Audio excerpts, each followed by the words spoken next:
and why do you prime the water supply system? If your refrigerator was just installed, it was connected to a water supply for the ice maker and water dispenser. If the system isn't primed, air can be trapped in new plumbing lines, causing 2 to 3 empty ice maker cycles. In addition, the system needs to be flushed, or the first ice cubes can be discolored or taste odd. The initial water flow may also be disrupted. To start the priming process, simply press and hold a glass or pitcher against the dispenser paddle.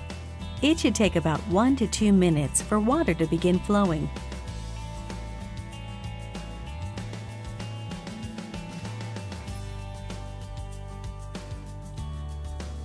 Keep dispensing for several minutes to flush the system of impurities.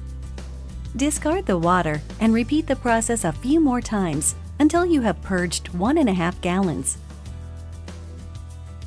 That should do it. It's prime time for some fresh ice and water.